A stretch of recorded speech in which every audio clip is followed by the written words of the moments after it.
book before bed. Tonight, we read Man's Search for Meaning by Viktor Frankl, a quiet book written by a man who lost almost everything and discovered that even then, life was still asking something of him. So let yourself settle now. Let the day you've carried begin to slide off your shoulders. You don't have to hold any of it anymore. Not the messages you didn't answer. Not the thing you said that you wish you hadn't. Not tomorrow, with all its small demands. For the next little while, there is nothing to fix and nowhere to be. Just you and the dark and the soft weight of the blanket over you. Notice how strange it is, how rarely we are ever really here. When we're at work, we're dreaming of the evening. When the evening finally comes, we're scrolling, half watching, thinking of tomorrow, when we're with the people we love. Some part of us is somewhere else, replaying, rehearsing, worrying. We spend so much of life waiting for life to begin, waiting to feel ready, waiting to be happy, waiting for the moment when everything finally makes sense. And underneath all of that waiting, there is a quiet question we rarely let ourselves ask. What is all of this for? That question is at the very heart of the book we're holding tonight, because the man who wrote it was forced to ask it in the hardest place a human being has ever had to ask it. And the answer, he found, is gentle enough to fall asleep to. Let me tell you a little about him. Viktor Frankl was a doctor, a psychiatrist, in Vienna many years ago. A man who spent his days listening to people in pain, people who had lost the will to go on, and gently helping them find a reason to stay. He was young, brilliant, already developing his own ideas about the human mind. He had a wife he loved, parents, a brother, a whole life taking shape in front of him. And then the darkness came over his country. He was taken from his home and sent to the camps, to Auschwitz, and to others after it, to the very worst that human beings have ever done to one another. He lost his work. He lost his name and became a number. He lost his coat, his shoes, even the manuscript he had spent years writing, the book that held all his ideas, and in time, he lost the people he loved most. You might think a man in that place would have nothing left to teach us about living, but something extraordinary happened. Frankl, the doctor, could not stop observing. Even there, even starving, even freezing, even surrounded by death, some quiet part of him kept watching. And what he saw became this book. He noticed something that the guards never understood, something that the suffering itself could not explain. He noticed who survived and who did not. It was not always the strongest. It was not always the youngest, or the ones who had been healthiest before. The men who lasted, who kept some light in their eyes through the longest nights. They had one thing in common. They had something to live for. A person waiting for them somewhere beyond the fences. A piece of work they had not yet finished. A task that felt like theirs and no one else's. They had a why, and Frankl saw again and again that a person who holds on to a why can endure almost any how. When a man lost that inner reason, when he could no longer picture a future that needed him, he would fade, sometimes in a matter of days. But the man who could still say, "There is something only I can do, someone only I can return to," that man found a strength that hunger and cold could not reach. Frankl had his own why, and it is a quiet, beautiful thing the manuscript he had lost. On the day he arrived, the book that held his life's work, he began to rebuild it in his head at first. And then, when he could, on tiny scraps of paper, he managed to find, stealing words back from the darkness, a few at a time. That unfinished book became one of the threads that held him to life. And he noticed other things, small things, that the cruelty could not erase. He saw men who had almost nothing walk through the huts, offering their last piece of bread to someone weaker. He heard, even there, the sound of laughter, a strange, stubborn humor that the prisoners used like a tiny weapon to put a little distance between themselves and the horror, even for a moment. These were small lights, but Frankl understood what they meant. They meant that something inside a person, some last, free, unbreakable thing, could not be taken, no matter what was done to the body. This is the first gift of the book. That meaning is not a luxury, something we get to think about once everything else is comfortable. Meaning is closer to the bone than that. It may be the most important thing that keeps a human being alive. Now, breathe with me for a moment. Let the breath come in, slowly, through the nose.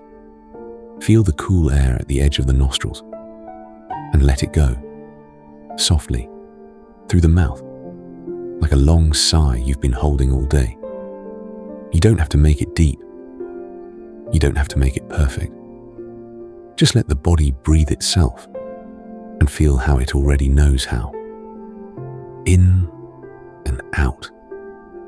In and out. There is a moment Frankl describes that I want to carry into the dark with you tonight. The prisoners are being marched before dawn across frozen ground, stumbling, beaten when they slow. The wind is cruel, and there is no reason at all to hope. And in the middle of this, Frankl's mind turns, not to the pain, but to the face of his wife. He cannot know whether she is still alive. He has no way to reach her. And yet, he holds her image in his mind. He speaks to her in his heart, and something in him lifts. In that moment, he understood something he had only ever read about before, that love does not depend on the other person being near, that you can love someone and be warmed by that love, even across an impossible distance, even when you do not know if they still walk the earth. He had nothing, and in the holding of that one beloved face, he had everything that mattered. This points to the deepest idea in the whole book. They could take his freedom, his comfort, his health, his family, his future. But there was one freedom they could never reach. The freedom to choose how he met what was happening to him. He called this the last of the human freedoms, the space between what happens to you and how you respond. It is a very small space sometimes. On the hardest days, it can feel almost too small to find, but it is always there. Two people can stand in the very same storm. One is broken by it. The other, somehow, becomes more gentle, more deep, more themselves. The difference is not the storm. The difference is the choice each of them makes in that quiet inner space about who they will be while it rains. You and I will never face what Frankl faced. May we never have to, but every single day we stand in that same little doorway. The traffic that won't move, the diagnosis, the grief that arrives uninvited, the plan that falls apart in our hands. We cannot always choose what happens, but in that small space afterward, we can still choose our answer. And Frankl's whole life proof that this choice is never fully taken from us. Now, settle a little deeper. Let your shoulders drop away from your ears. Let the jaw soften. Let the tongue rest gently in the mouth. Feel the bed beneath you, holding all your weight so that you don't have to hold any of it yourself. There is nothing to choose right now, nothing to decide, only to be here, breathing in the safe dark. When Frankl came home from the camps, he poured everything he had learned into the way he helped people heal. He had a name for his approach. We don't need the technical word tonight. What matters is the simple idea underneath it. Other thinkers of his time believed that deep down, we are all driven by the search for pleasure, or by the hunger for power, to feel important, to come out on top. Frankl, after everything he had seen, disagreed. He believed the deepest hunger in a human being is not for pleasure and not for power. It is for meaning. To feel that your life matters, that your being here makes some difference, that there is a reason you, in particular, are alive. And he noticed something about the world he returned to. People were freer than ever, safer, more comfortable than any people in history. And so many of them were quietly miserable. Not because anything was wrong exactly, but because of a kind of emptiness. A hollow feeling on a quiet Sunday afternoon, when the busyness stops and you're left alone with the question, is this all there is? He saw that when a person has no sense of meaning, they try to fill the emptiness with other things, with more stuff, with distraction, with anything loud enough to keep the silence away. But the emptiness is not really hunger for those things. It is hunger for meaning. And meaning is a strange kind of treasure. You cannot grasp at it directly, any more than you can order yourself to fall asleep right now by trying very hard. It does not come from turning inward and asking over and over, am I happy yet? Is my life meaningful yet? That kind of asking only makes the emptiness louder. Meaning comes the other way around. It comes when you forget yourself for a while and give your attention to something or someone outside of you. A piece of work, a person, a small good thing that needs doing.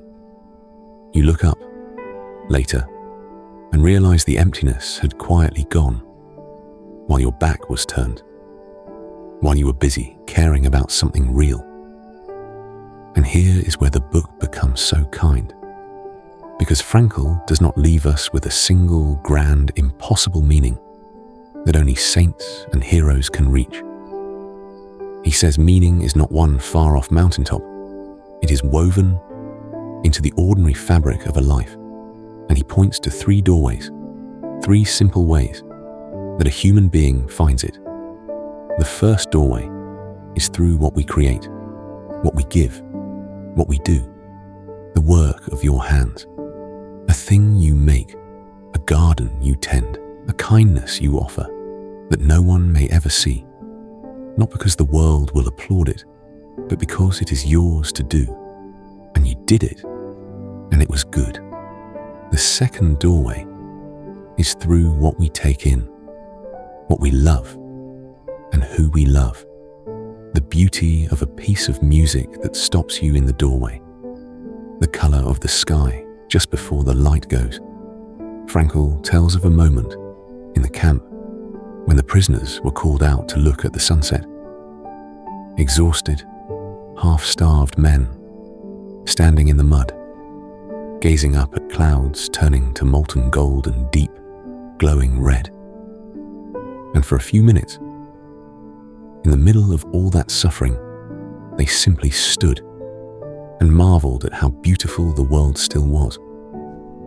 That too is a doorway. The world is still offering it to you tonight. a single, beautiful thing, received with your whole attention, is a kind of meaning.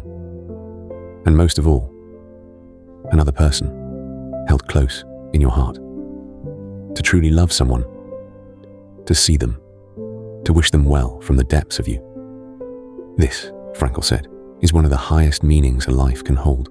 You found a doorway today, maybe without noticing, in a face you were glad to see, in a voice on the phone, in someone you carried with you, quietly, all day long. And the third doorway is the one that only Frankl, perhaps, could have shown us so clearly. It is the meaning we find in how we carry what we cannot change, the suffering that simply cannot be removed, the loss that will not be undone, the pain that has no door marked exit. Frankl says that even there, a kind of meaning is possible. Not because the suffering is good, it is not. He never once pretended that it was, but because of how a person can choose to bear it, with dignity, with courage, with a tenderness toward others who are suffering too. He saw that the moment suffering finds a meaning, the moment it becomes somehow a thing you carry for a reason, it stops being only suffering. It becomes something a human being can stand inside of, without being destroyed. So now, let's gather these into a few gentle practices. Nothing to do tonight but listen. Let these settle into you like stones settling to the bottom of a still pond. The first is to turn the question around. We spend our lives asking, what do I want from life? Why isn't life giving me more? Frankl invites us to turn it the other way. Not, what do I want from life? But, what is life asking of me? Right now, today, as if life itself were quietly putting a question to you, and your task is simply to answer it with how you live. It takes all the weight of getting and turns it into the lightness of giving. The second is to hold the face of someone you love, just as Frankl did, in the cold and the dark. Bring them into your mind now. Someone dear to you, living or gone, near or far away. See their face, the particular way they smile, the sound of them saying your name, and feel that the love you have for them is real, right now, in this bed, in this breath. It needs nothing from them to be true. Let that love be a small warm light that you carry into sleep. The third is to find the one task that is yours. Frankl wrote of men who survived because something unfinished was waiting for them. A child to return to, a book to complete, a piece of work that the world would be missing if they were not there to do it. You don't need a grand mission. You only need one small thing that feels like yours. Someone who needs you. Something you are here to finish. A reason that tomorrow morning it matters that you get up. Let yourself feel it now, without effort, the quiet pull of a why. The fourth is to remember the small doorway, the space between what happens and how you answer. The next time the day goes wrong, and it will sometimes, see if you can find that little space. Before the sharp word, before the despair, just a breath, just enough room to choose who you want to be inside the difficulty. You will not always manage it, and that's all right. But the space is always there, waiting for you to find it again. The fifth is to let happiness come instead of chasing it. Frankl noticed something strange and beautiful.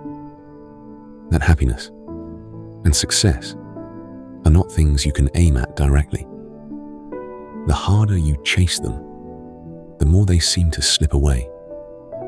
They come as a side effect, when you give yourself to something or someone beyond yourself, happiness quietly arrives while you weren't looking, like a bird that lands only when you stop reaching for it.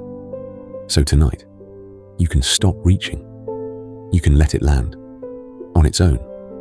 And the sixth is to imagine you are living this day for the second time. This is a small thought of Frankl's that can change a whole life. Imagine that you have lived all of this before, that this exact day was a day you have already lived once, and that you got it wrong the first time, and now, by some grace, you have been given it again. How tenderly would you treat it? How gently would you speak?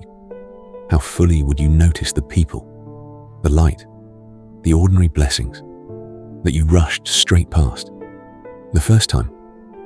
You don't have to wait for a second life. You can live this one as if you'd been given that second chance. Breathe now, in slowly, and out completely. Let the body grow heavier with each breath out, as if the bed is gently drawing you down into rest. Feel your feet far away and warm. Your legs soft and still, the belly rising and falling, all on its own. There is nothing to search for, nothing to solve. You have already arrived. There is one more idea I want to leave with you as the night deepens. Frankl came back from the worst that life can hold, and he did not come back bitter. He came back saying, yes, yes to life, in spite of everything. Not a foolish yes that pretends pain isn't real. He knew, better than almost anyone, how real it is. He knew loss. He knew grief that does not heal. He knew that we are all, every one of us, going to die. And still, he said yes. There is a moment near the end of his time in the camps that shows what this looked like. The despair among the prisoners was at its very deepest. Some had quietly decided to stop, to give up, to let go of life altogether. And Frankl, the doctor, gathered what little strength he had and spoke to them. He did not tell them their suffering was small. He did not promise them rescue. He reminded them that life had not stopped expecting something of them, that somewhere, something or someone was still waiting for each of them. For one man, it was a child, safe in another country, who would need a father again one day. For another, it was his work, a set of books he had begun, that only he could finish, that the world would be poorer without. Each of them had something out ahead of them in time that could not be done by anyone else. And in remembering that, some of them found the strength to live one more night. This is what Frankl meant by responsibility. That to be alive is to be answerable. That life is putting a question to each of us, one that no one else can answer in our place, and that our living is the answer we give. He believed you could face the hardest truths of being human, the pain, the guilt, the shortness of life, and still turn toward it all and find it worth the living.